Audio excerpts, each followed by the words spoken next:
Mateus capítulo 5.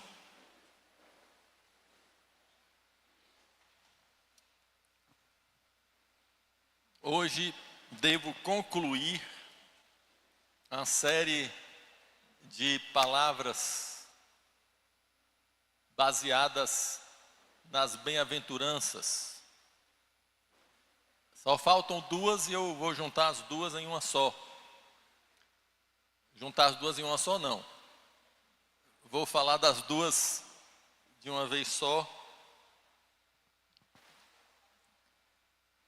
Me lembro que quando comecei a falar nas bem-aventuranças foi a partir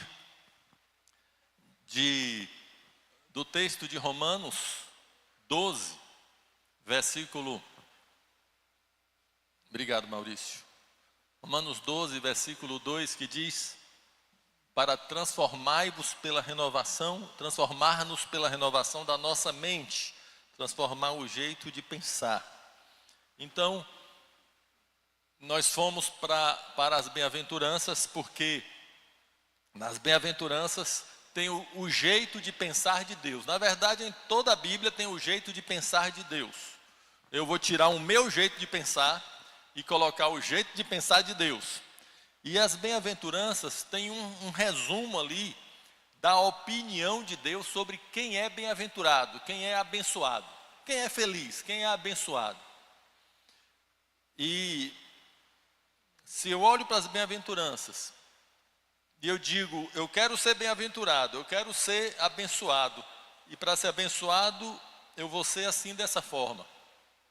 Então a minha mente vai deixando de fora o que eu aprendi na minha história, o que eu tenho do meu jeito de pensar, o que eu ouvi da sociedade, da minha família, e eu vou colocando o jeito de pensar de Deus, a opinião de Deus sobre quem é feliz, quem é verdadeiramente abençoado.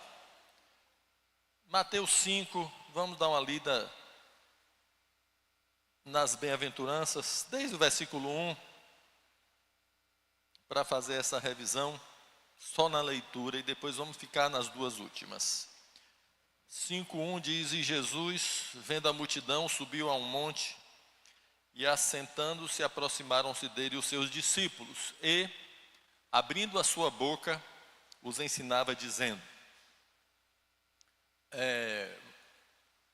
Vamos fazer o seguinte... Eu leio bem-aventurados tal, e todos vocês completam o porquê é bem-aventurado, tá bom? Pode ler cada um na sua versão aí. Bem-aventurados os pobres de espírito. Bem-aventurados os que choram. Bem-aventurados os mansos. Bem-aventurados os que têm fome e sede de justiça. Bem-aventurados os misericordiosos. Bem-aventurados os limpos de coração. Bem-aventurados os pacificadores. Bem-aventurados os que sofrem perseguição por causa da justiça.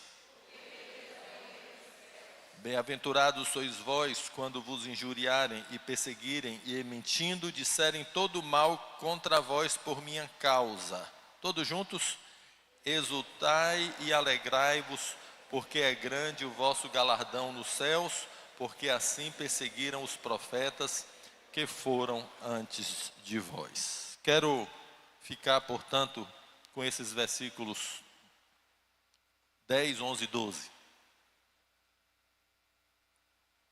Bem-aventurados os perseguidos por causa da justiça, porque deles é o reino dos céus.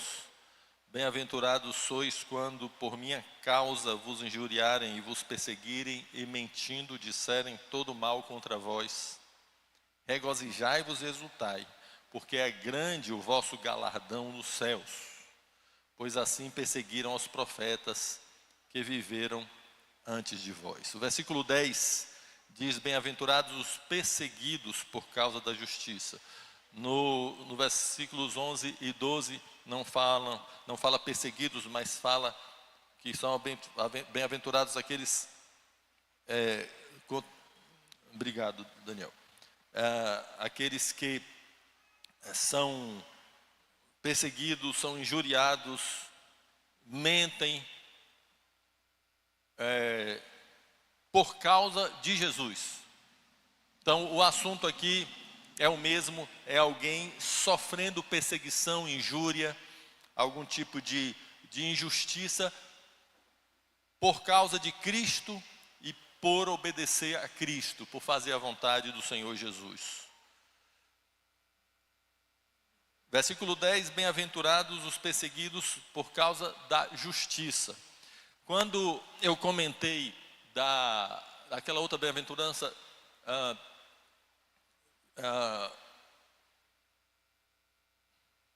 desculpe aqui que fugiu completamente o que eu ia falar, me perdoe, vamos voltar. Em uma das bem-aventuranças, eu expliquei o que é justiça. A gente pode entender justiça na Bíblia como a vontade de Deus. Basicamente como a vontade de Deus. Então a gente pode atender isso aqui e compreender isso aqui. Bem-aventurados os perseguidos por fazerem a vontade de Deus.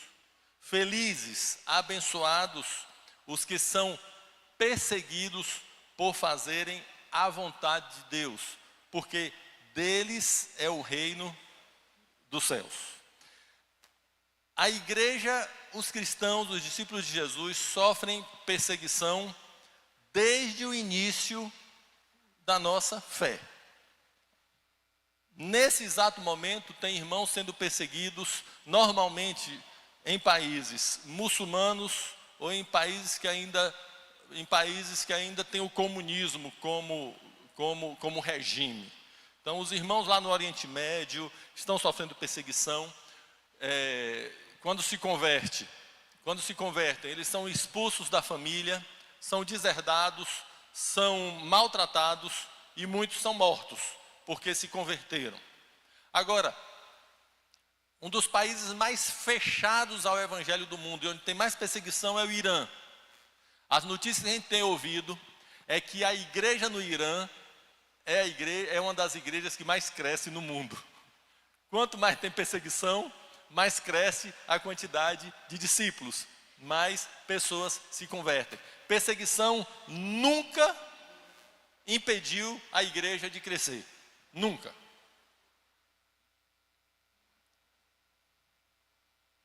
Existe perseguição violenta, como essa dos irmãos que sofreram nos primeiros séculos. Houve perseguição por parte dos judeus, houve perseguição por parte do Império Romano, lá no início, até o 3º século. Quanto mais perseguição tinha, mais a igreja crescia. Cresceu tanto a igreja de Jesus, que lá pelo 3º século, Constantino, que era um general romano, e que ia tomar o poder em Roma, ia se tornar um imperador, ele se converteu ao cristianismo. Dizem as más línguas que na verdade ele não se converteu de verdade. Ele passou para o lado dos cristãos, porque ele descobriu que a quantidade de cristãos já era gigantesca e que ele precisava do apoio desses. Então ele disse que se converteu, ele disse que teve uma visão de uma cruz, e aí ele coloca na mão dos seus soldados escudos com a cruz, e ele realmente toma o poder em Roma, e o Império Romano, que durante 3 séculos perseguiu a igreja, se tornou cristão, oficialmente. A igreja que era perseguida virou dona do poder. E aí, a igreja se contaminou. Enquanto a igreja era perseguida, ela crescia. Quando a igreja foi para o poder, igual alguns que querem eleger crente para ser presidente, sabe como é? É a mesma coisa. Quando chegou no poder, eu não estou dizendo que a gente não deve votar nos irmãos não, viu? A gente orienta que vote nos irmãos sérios, gente séria, não é só porque se diz crente não. Mas vamos voltar lá para o 3º século. A igreja que era perseguida, agora estava no poder. Mas durante 3 séculos, nossos irmãos morreram devorados por leões, lá em Roma, em outros lugares. Nossos irmãos morreram queimados em fogueiras. Nossos irmãos morreram de todas as formas. E o Senhor Jesus avisou: bem-aventurados os perseguidos por causa da justiça, porque deles é o reino dos céus. E durante toda a história da igreja, fomos perseguidos. Vou repetir que agora mesmo, nesse exato instante, tem irmãos nossos presos nos países muçulmanos, nos países comunistas. Em Cuba tem gente presa, na Coreia do Norte muita gente presa, na China muita gente presa por causa da nossa fé, por causa do Evangelho, por causa de Cristo. E Jesus avisou: bem-aventurados os perseguidos por causa da justiça, porque deles é o reino dos céus. Tem outro tipo de perseguição também, que é a perseguição que nós passamos aqui, que não é a perseguição violenta, mas é a perseguição de críticas, de comentários, de considerar que nós somos, por exemplo, retrógrados, que nós somos atrasados, que nós não acreditamos na ciência. Esses tipos de crítica que a gente sofre, seja de maneira individual. A maioria de nós não sofreu perseguição, mas alguns de nós aqui, na família, pode ter sofrido. Quando se converteu, houve muita crítica na família, muito desprezo. Alguns de nós chegou a sofrer, inclusive, ameaças na família. Mas, normalmente, esse tipo de perseguição violenta não acontece entre nós. Mas tem a perseguição que a gente deve estar preparado com relação ao que a gente crê. Por exemplo, hoje a filosofia reinante no mundo, a ideologia reinante no mundo é que não existe uma verdade. Eu achei interessante porque Alexandre falou isso logo no início da reunião aqui, falando de Jesus como a verdade. Então, não existe uma verdade. Aí a gente vai e diz: Jesus é a verdade. Aí você é chamado de quê? De radical. Aí a pessoa vem e diz: porque todos os caminhos levam a Deus. Aí você vem e diz, eu venho e digo: não, o caminho para Deus é um só, que é Jesus. Aí a gente é chamado de quê? De radical, de intolerante. Aí a gente diz que a Bíblia é a palavra de Deus e o que está na Bíblia é a verdade. Aí as pessoas vão dizer o quê? Que você é radical, que você é fundamentalista, que você é intolerante. Não é assim que acontece? Nas faculdades, nas escolas. Quando a gente fala que Jesus é o Filho de Deus, é Deus. Não, que loucura, não, é só mais um, foi mais um homem legal, foi um homem extraordinário, olha, e morreu como mártir na cruz. Aí você vai e diz: não, Jesus não morreu como mártir na cruz, ele não é um mártir. Jesus morreu na cruz levando o nosso pecado, e ele ressuscitou. Aí o que é que você é? Radical, intolerante, porque você tem uma verdade.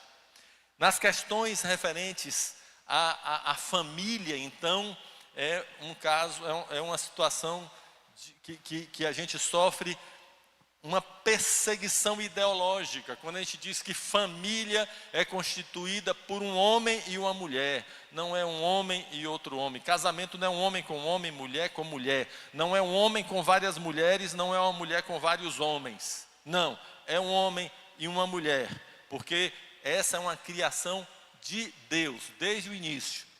Deus criou macho e fêmea e os uniu. Deixará, pois, o homem, seu pai e mãe, e se unirá à sua mulher. Um homem, uma mulher. E quando a gente diz isso com muita firmeza, com serenidade, sem brigar, mas diz com firmeza, o que é que a gente é? Intolerante, radical. E isso começa a pressionar as pessoas na parede, e a gente começa a achar que a gente não deve falar. Mas deve falar. Existe uma verdade, existe aquilo que Deus dirigiu. Por exemplo, criação de filhos. A Bíblia ensina a criar filho com disciplina.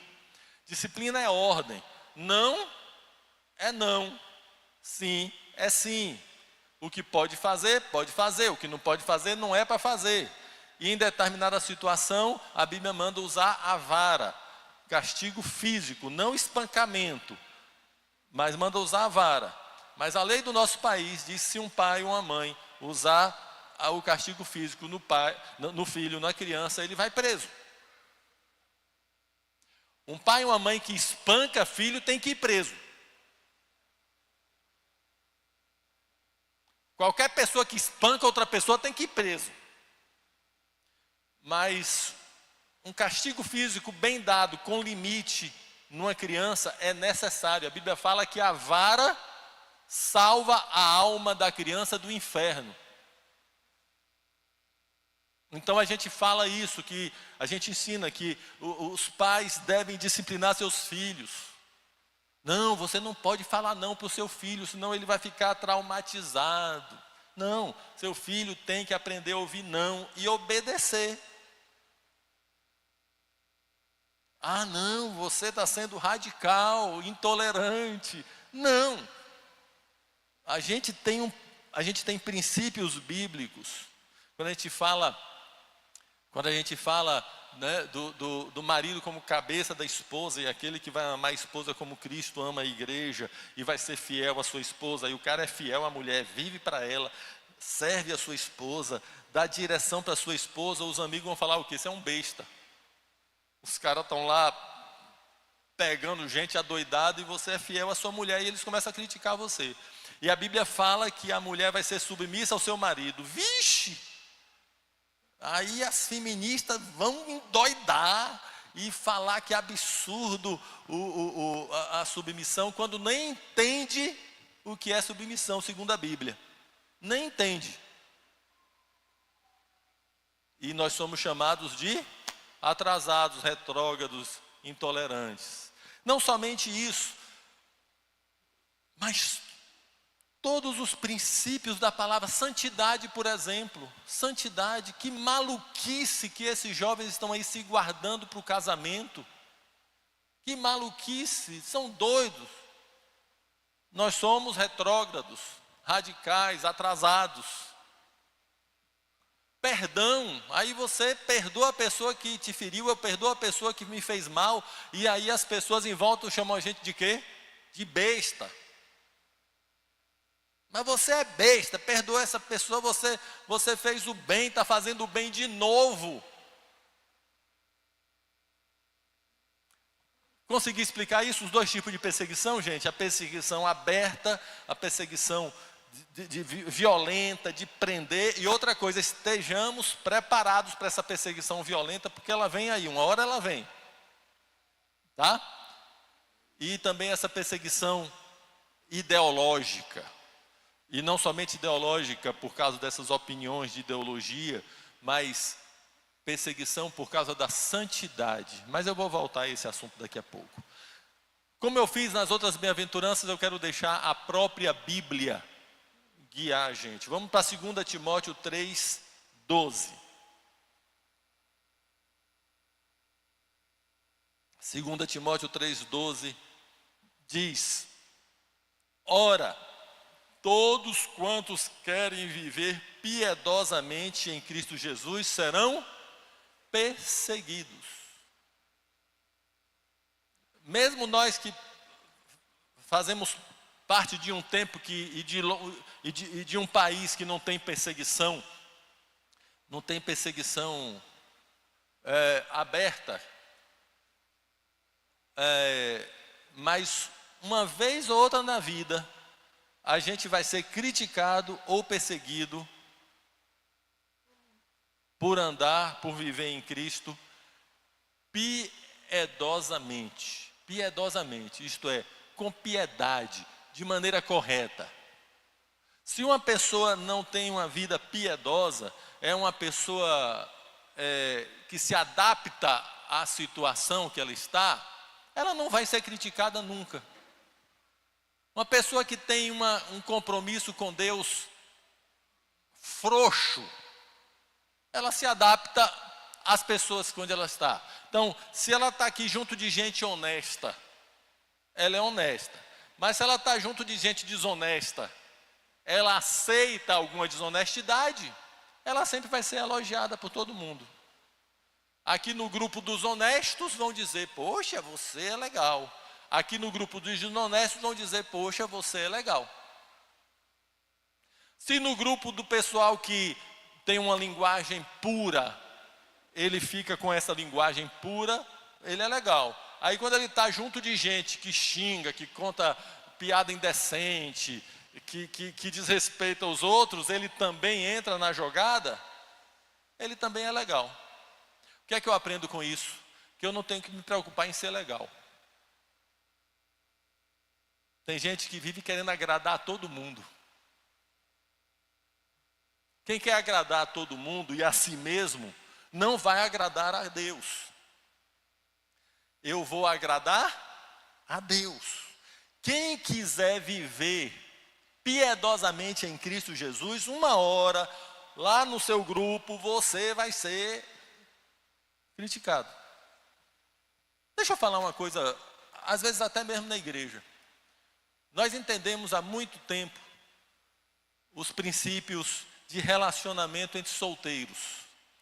Que namoro, como se normalmente tem namoro, de beijar, abraçar, agarrar, pegar e tudo mais que quiser, isso não existe na vida do discípulo de Jesus, do jovem. Não existe. Não existe. A quantidade de gente, isso não é só a gente que cria assim não, viu?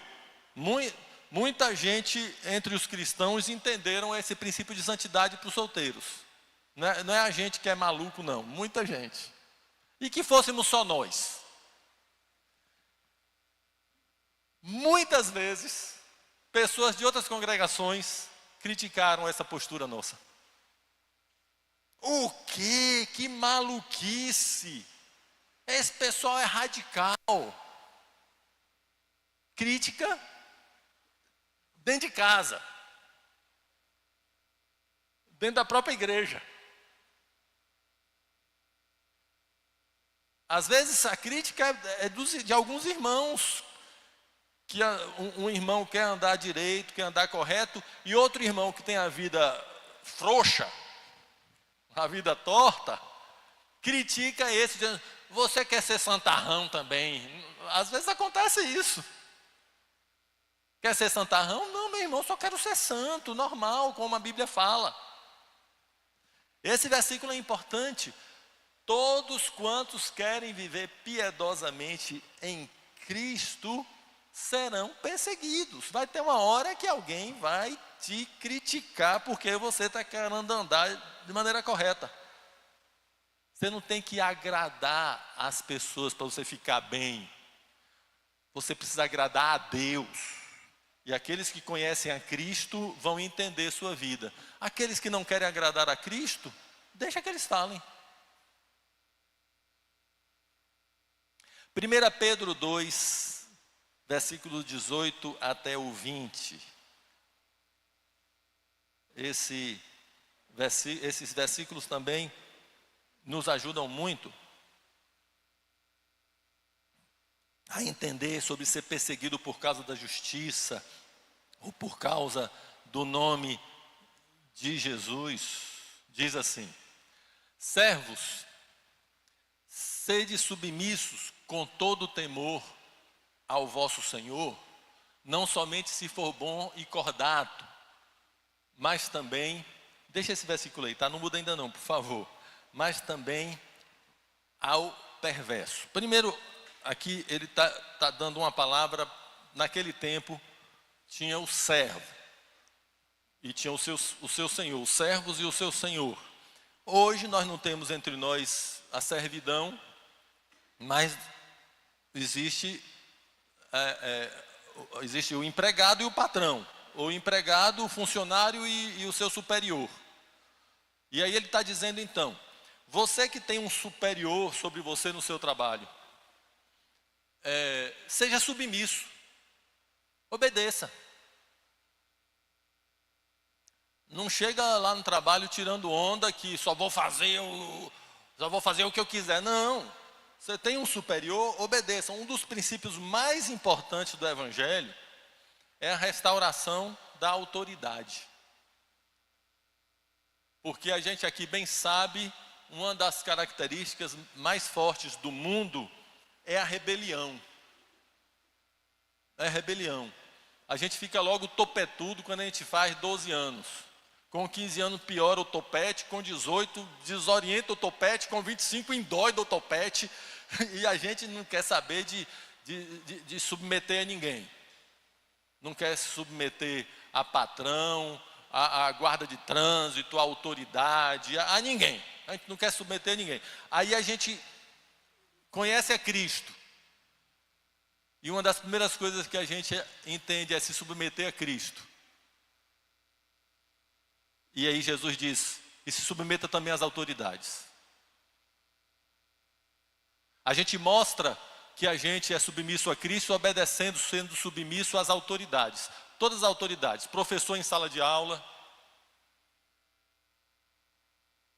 o marido para a esposa, os pais para os filhos, as pessoas que na igreja Deus botou para nos acompanhar, guarda de trânsito, o vigia na entrada do supermercado, e qualquer pessoa que está ali para botar ordem. A faixa de trânsito é autoridade sobre mim, para quem dirige aí. A faixa de trânsito, a contínua diz o quê? Não ultrapasse. Eu tenho que obedecer aquilo ali. Mas a Bíblia diz, sujeitai-vos uns aos outros. Quantas vezes a palavra de Deus estava com Denise e eu precisei ouvi-la, me sujeitar. A minha irmã, que antes de ser minha esposa, é minha irmã. E aquela palavra dela, eu parei e disse, ela tem razão. Sujeitai-vos uns aos outros. Aí vem Neto e Carlos, quero te dar uma palavra. O que é que Neto quer me dando palavra? Eu fui ordenado ao presbitério com 23 anos de idade. Já estou há tantos anos como pastor. Nada disso. Neto vem me dar uma palavra, na hora da palavra que ele está me dando, ele é autoridade sobre mim. E eu vou receber aquela palavra e dizer, amém. Sujeitai-vos uns aos outros. Eu não ia nem chamar tanta atenção desse versículo, mas eu acho que isso aqui nunca é demais relembrar, mas acho que isso aqui é para algumas pessoas que estão aqui hoje. Está na hora de você se render a Jesus e deixar a soberba e a rebelião. Está na hora de você parar de governar a sua vida. Se render a Jesus, para Ele governar a sua vida. E você passar a obedecer, a se submeter às pessoas que Deus colocou sobre você, como autoridade sobre você. E se você precisar voltar àquela pessoa e pedir perdão e confessar que você tem sido rebelde, volta lá. Há empregados que precisam ir para o seu chefe, precisam ir para o seu patrão e se humilhar e dizer, eu tenho sido rebelde. Há esposas que precisam ir para o seu esposo e dizer, eu tenho sido rebelde. Filhos que precisam falar com seus pais. A soberba faz você ficar cansada da vida. Faz você ficar cansado. Jesus diz, aprendei de mim que sou manso e humilde de coração, e encontrareis descanso para as vossas almas. Você fica brigando com todo mundo. Brigando. porque tua vontade tem que prevalecer, porque ninguém pode estar acima de você e você fica cansada, cansado. A tua salvação está em você descansar na autoridade de Cristo e das pessoas que Deus colocou sobre a sua vida. Amém, gente? Para aqueles que já têm entendido isso, amém? Para aquele para quem foi essa palavra, você está encontrando descanso para a sua alma. Quebrante-se. E aí ele diz, então, para os servos, os empregados serem submissos aos seus senhores, aos seus patrões, não somente àqueles que são legais, mas também aos maus. Agora, versículo 19, vamos voltar para o tema que eu estava falando. Porque isto é grato, isto é agradável, que alguém suporte tristezas, sofrendo injustamente, por motivo de sua consciência para com Deus. Pois que glória há, se, pecando e sendo esbofeteados por isso, o suportais com paciência. Se, entretanto, quando praticais o bem, sois igualmente afligidos e suportais com paciência, isso é grato, é agradável a Deus. O que é que esse texto está dizendo aí? Coloca para mim de novo aí o versículo 19, por favor. Diz que é agradável que alguém sofra injustamente. Coisa estranha, né? Coisa estranha, né? Mas diz aí, é grato, é agradável que alguém, por causa da sua consciência para com Deus, porque está fazendo o que Deus quer, ele sofre. Eu estava lembrando, vindo com Denise agora de manhã, daquela música que a gente cantou no Ano Novo, Jesus é alegria, euforia, com Jesus tudo é sempre muito bom. Para cantar e fazer uma festa serve, mas para construir a nossa vida com Cristo, essa música não serve não. Aqui está dizendo que sofrer injustamente é agradável. Que por fazer a vontade de Deus, ter a consciência que está fazendo a vontade de Deus, a gente sofrer, isso é agradável. É agradável a quem? Olha o versículo 20, por favor, coloca todo ele aí para mim, o versículo 20.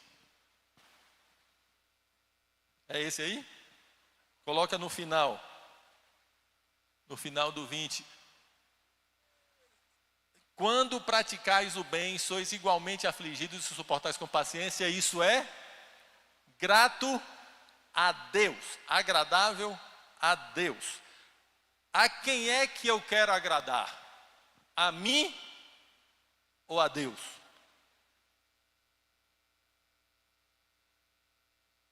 Olha,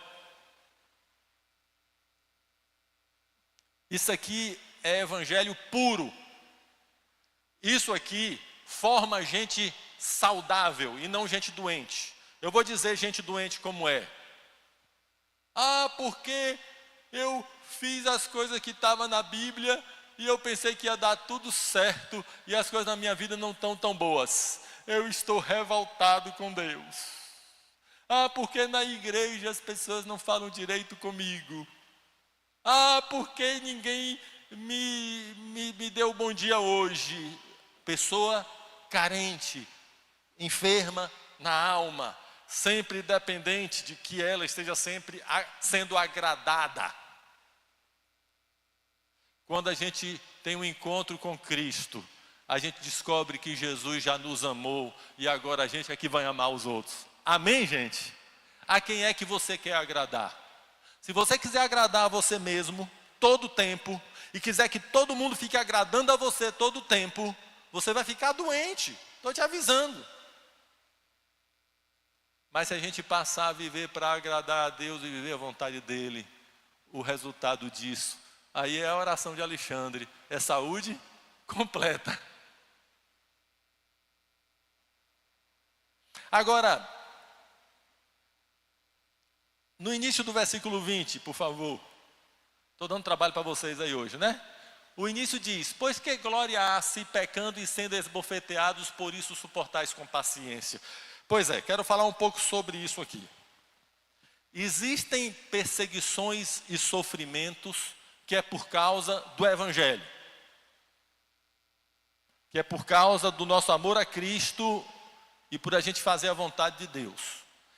Mas como ele está dizendo aí, que não tem glória nenhuma em a gente sofrer porque fez besteira, porque pecou. Uma vez, uma pessoa veio me pedir para orar pela situação financeira dela. E para saber se tinha alguma maldição na vida financeira dela. E aí, antes de orar, eu perguntei assim: como é o teu orçamento? Você gasta mais do que ganha? Gasto mais do que eu ganho. Por quê? Porque ficou doente, então teve que comprar remédio, porque alguma coisa assim que acontece na vida e que às vezes desequilibra o orçamento, né? Não, é porque fica comprando coisas. Aí eu disse: não tem maldição nenhuma. O que você precisa fazer é cortar esses gastos exagerados da sua vida. Você não pode gastar mais do que ganha. Não precisa nem orar. Não estou dizendo que não é bom orar não, viu? É para orar, em tudo a gente tem que orar. Mas está entendendo o que eu estou dizendo, né? Não tem maldição nisso aí não. Atenção pessoal jovem aí, solteiro ainda, acostume isso desde novo. Tá certo? Aí a turma chama: bora ali comer um hambúrguer ali na hamburgueria, na lanchonete. E você está sem dinheiro. Você vai dizer para eles: não posso, não tenho dinheiro. É assim que funciona. Ah, mas se eu disser todo mundo vai, eu vou ficar com vergonha. Fique com vergonha. É melhor ficar com vergonha do que ficar com dívida. Ah não, boto no cartão e pago o mês que vem. Sim, você vai ter dinheiro o mês que vem para pagar? Não. Então não bote no cartão, porque quem é que vai pagar? O anjo não vai pagar. Isso não é fé, isso é irresponsabilidade. Fé é quando, primeiro, é quando há uma necessidade, aí sim. E segundo, quando Deus deu uma palavra. Isso é fé. Mas fazer dívida dizendo que Deus vai suprir lá na frente, isso é irresponsabilidade. Não tentarás, vamos completar? Não tentarás ao Senhor teu Deus. Então tem sofrimento que a gente passa, que não é por causa do Evangelho, é por causa de besteira, é por causa de pecado. Fica no trabalho ou dentro de casa, sempre mal-humorado, com a cara desse tamanho, reclamando da vida o tempo todo. Aí os outros não querem andar comigo. Não vou falar com você não, porque vocês são maravilhosos, vamos dizer eu. Eu sempre estou me queixando de tudo, sempre estou brigando com os outros, sempre estou com mal-humorado, sempre. Aí ninguém quer ficar comigo. Olha aí, ó, ninguém fica comigo porque eu sou crente, então não é não. A pessoa não quer ficar comigo é porque eu sou um traste. Mal-humorado, briguento, só vivo reclamando. Estou conseguindo explicar, gente? Tem sofrimento que não é por causa do nome de Jesus. Quer ver outra coisa? Tem crente que acha que está numa guerra de religião. Acha que está numa guerra de religião, que nós estamos em guerra contra a Igreja Católica, contra Espiritismo, contra Macumba, Candomblé, e que há uma guerra de religião. Nós não estamos numa guerra de religião. Há uma guerra espiritual pela salvação das pessoas. Mas tem crente, por exemplo, lá no Rio de Janeiro agora, vocês já viram isso nas notícias, num dos morros do Rio tem uma facção criminosa, não sei o que lá, de Israel. Vocês já viram isso aí? Que eles não permitem nenhum tipo de prática católica no morro, nenhum tipo de macumba da candomblé, porque eles dizem que eles são evangélicos. Aí quando eles descem para fazer os roubos, ele para e pede para o pastor orar. Sério, isso aqui não é invenção não. Sérgio Franco, que alguns de vocês já conhecem, já esteve aqui com a gente, lá do Rio, ele disse: eu estava lá com o pessoal e o cara passou com o fuzil e parou: pastor, é aqui por mim que eu estou descendo. para trabalhar.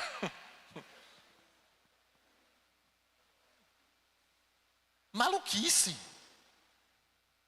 Maluquice. Aí lá no seu trabalho, lá no trabalho da pessoa, tem alguém lá que é da macumba, e você chega com cara enfesada. Nome de Jesus tem poder, sangue de Jesus tem poder, está amarrado. Que eu saiba, a gente foi chamado para amar essa pessoa, não? Aí depois a pessoa está me perseguindo, eu que estou sempre com essa cara fechada, e eu dizendo, o nome de Jesus tem poder, vomitando Bíblia. A pessoa vai e me demite, se ele for um superior, ele diz, me perseguiu porque eu sou crente. Não, ele me demitiu porque eu sou mal-humorado. Estou conseguindo explicar isso, fazer a diferença? Se tem alguma pergunta, pode levantar a mão aí, para eu não deixar mal explicado.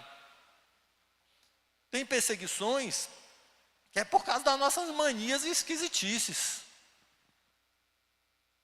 Vou falar que só temos nós, está transmitindo, depois eu vejo o que é que eu faço com isso aí. Mas a pessoa vem no lugar de trabalho com uma linguagem, com um evangeliquez, não é? Falando com o incrédulo, falando com a pessoa que não é da igreja.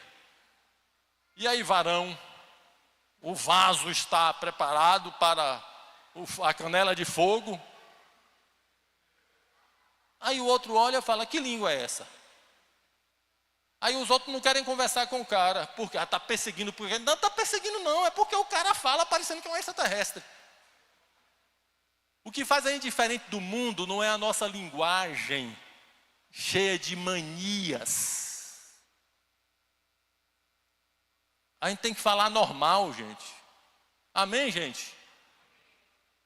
O que faz a gente diferente do mundo é o amor.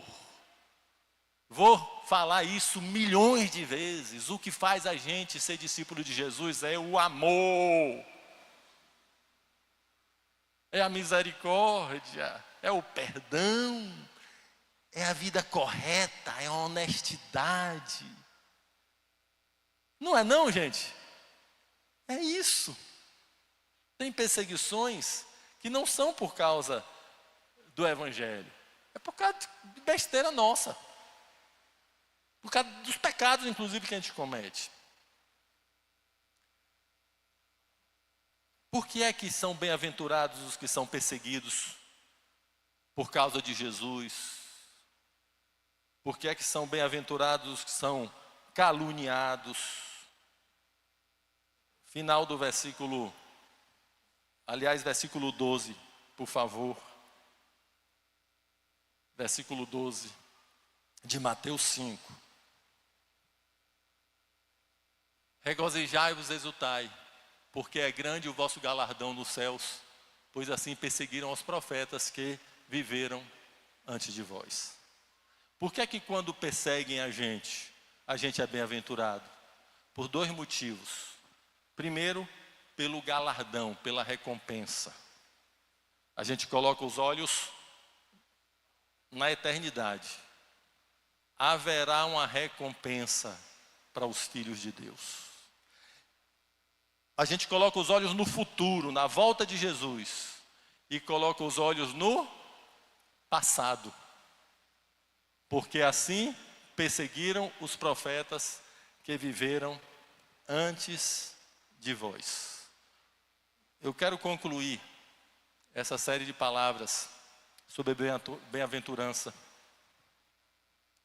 com a seguinte pergunta, e depois nós vamos ler Hebreus 11. Em quem você se espelha? Quem são os teus modelos? Você quer ser igual a quem? Aqui fala dos profetas que foram antes de nós. Não estou falando nem de Cristo. Essa bem-aventurança, essa pessoa só é bem-aventurada se ela admirar os profetas. Porque se alguém ouvir isso, bem-aventurado aquele que é perseguido, maltratado, xingado, etc., porque fizeram com os profetas. A pessoa vai olhar para os profetas e vai dizer, mas só fizeram sofrer. Teve profeta que profetizou, profetizou, profetizou e ninguém ouviu.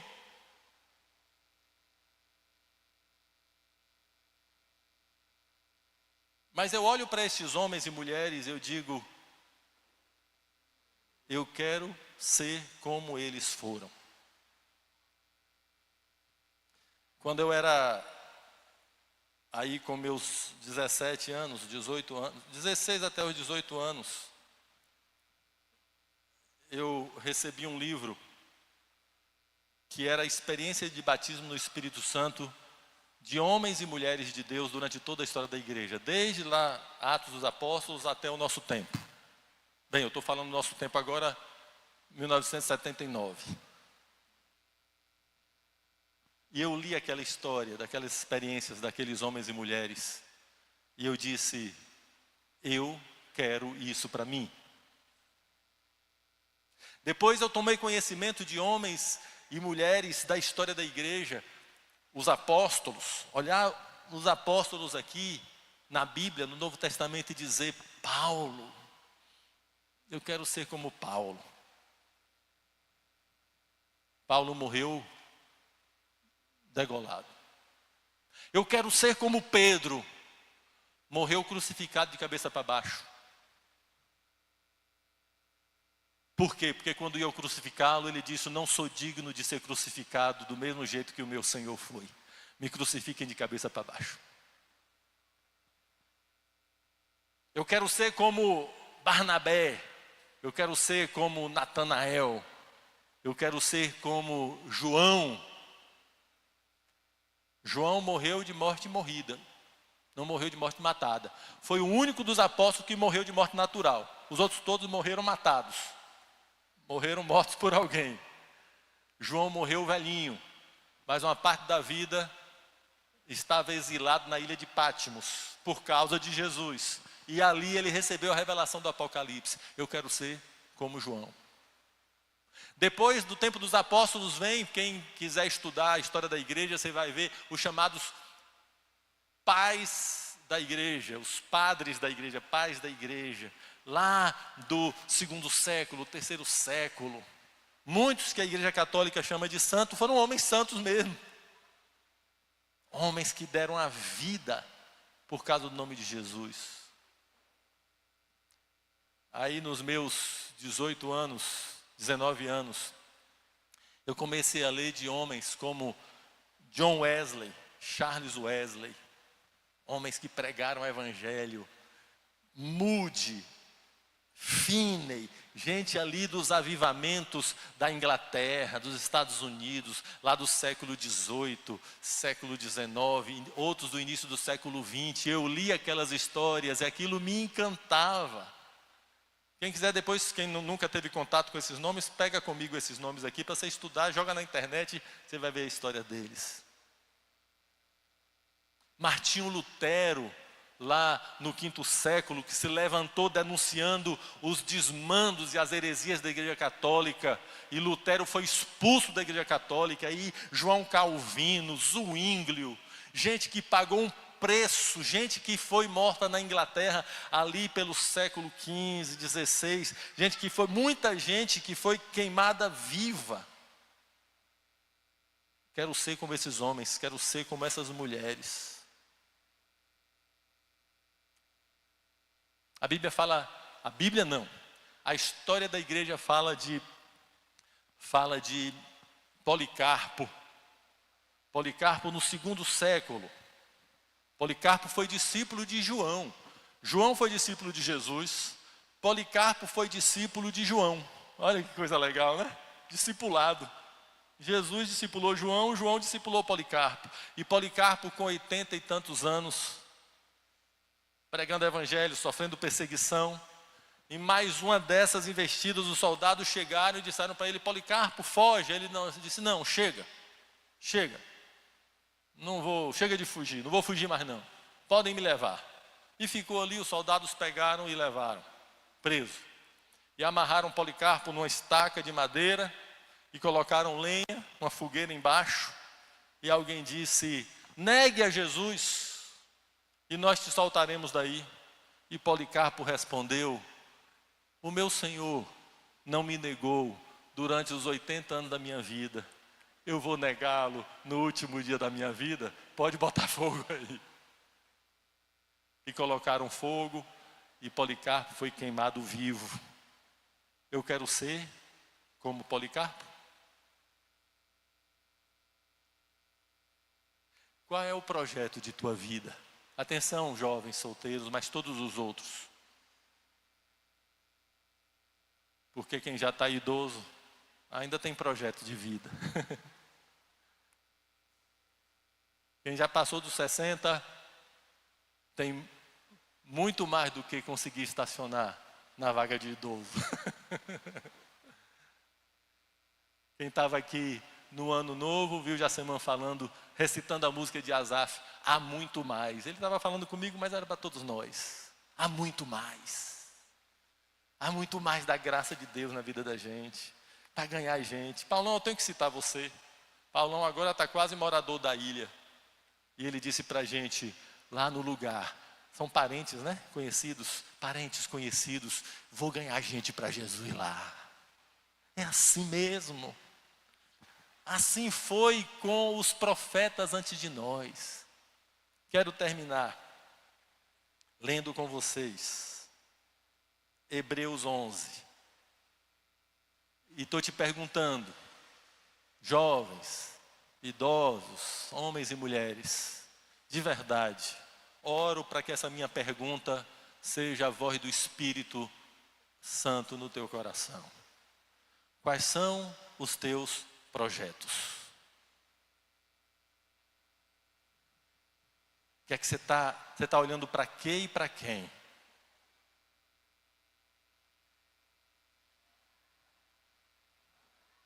Bem-aventurados quando vos perseguirem por causa do meu nome, e mentindo disserem todo mal contra vós. Exultai, porque é grande o vosso galardão nos céus. Porque assim fizeram com os profetas que foram antes de nós. Nós vamos imitar os passos desses homens e mulheres de Deus. Amém, gente? Vamos ler Hebreus 11, eu não vou fazer comentário. Todo o capítulo de Hebreus 11. E terminamos com essa leitura, deixando que o coração da gente queime pelo desejo de ter uma vida semelhante à vida dos homens e mulheres de Deus.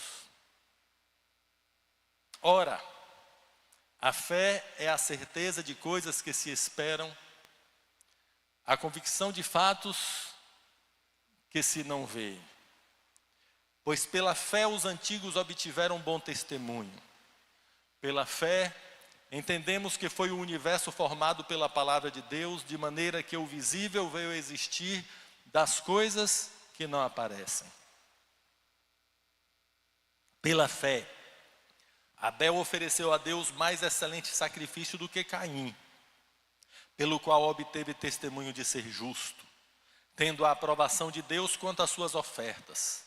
Por meio dela também, mesmo depois de morto, ainda fala.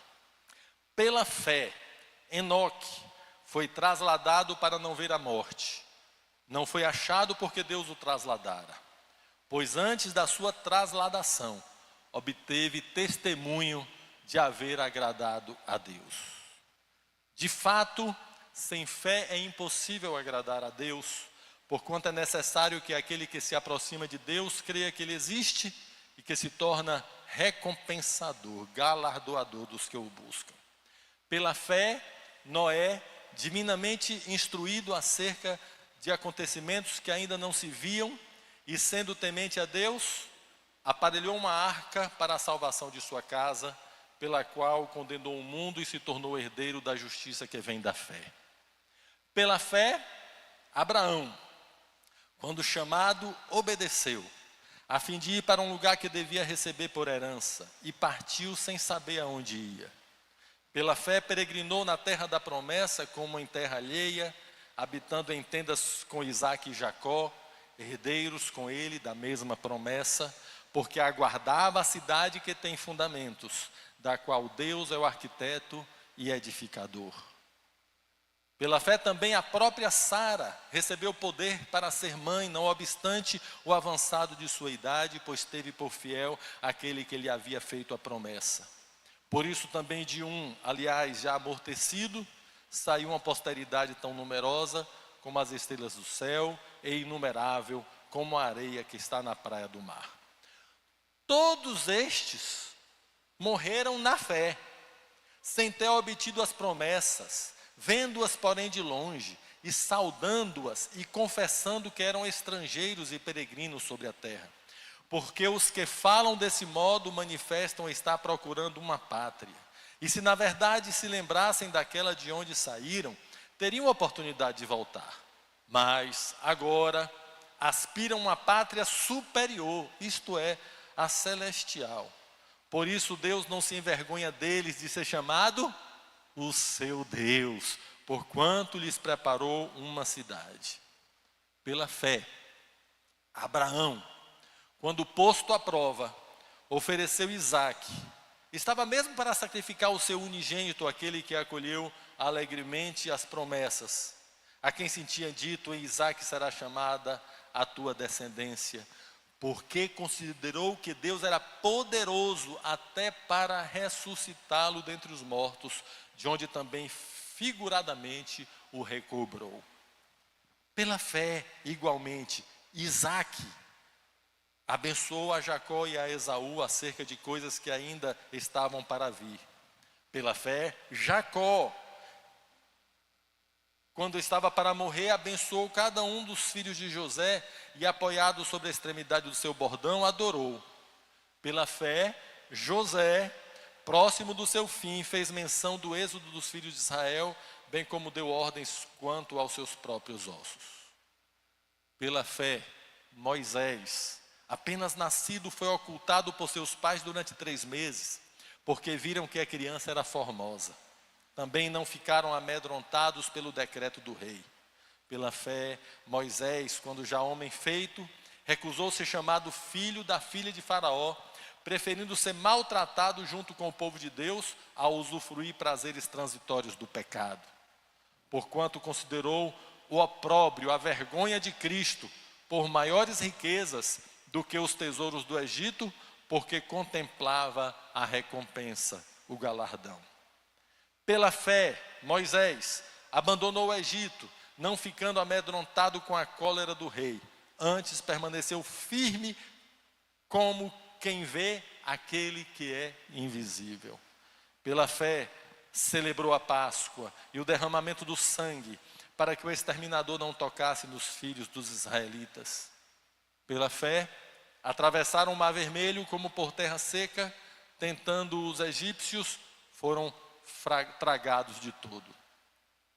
Pela fé, ruíram as muralhas de Jericó, depois de rodeadas por 7 dias. Pela fé, Raabe, a prostituta, meretriz, não foi destruída com os desobedientes, porque acolheu com paz aos espias. E que mais direi? Certamente me faltará o tempo necessário para referir o que há a respeito de Gideão, de Baraque, de Sansão, de Jefité, de Davi, de Samuel e dos profetas, os quais, por meio da fé, subjugaram reinos, praticaram a justiça, obtiveram promessas, fecharam a boca de leões, extinguiram a violência do fogo, escaparam ao fio da espada, da fraqueza tiraram força, fizeram-se poderosos em guerra, puseram em fuga exércitos de estrangeiros. Mulheres receberam pela ressurreição os seus mortos. Alguns foram torturados, não aceitando o seu resgate, para obterem superior ressurreição. Outros, por sua vez, passaram pela prova de escárnios e açoites, sim, até de algemas e prisões.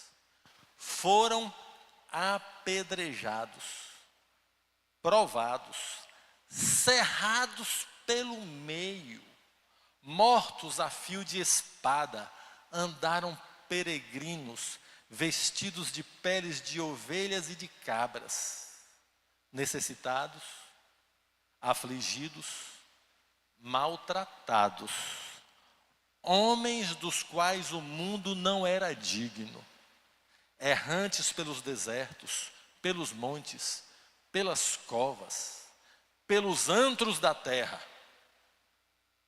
Ora, todos estes que obtiveram bom testemunho por sua fé, não obtiveram, contudo, a concretização da promessa, por haver Deus provido coisa superior a nosso respeito, para que eles, sem nós, não fossem aperfeiçoados.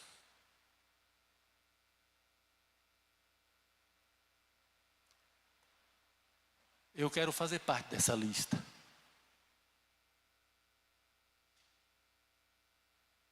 Quem pode dizer o mesmo? Porque assim fizeram com os profetas, homens e mulheres, que foram antes de nós. Tem uma pessoa aqui que, para quem Deus está dizendo, você veio buscar uma solução para a sua vida. E Ele está dizendo que Ele tem a solução para a tua vida. E que é muito mais do que a solução para a tua vida somente. Você foi chamado por Deus para ser bênção na vida de outras pessoas. Você vai se surpreender.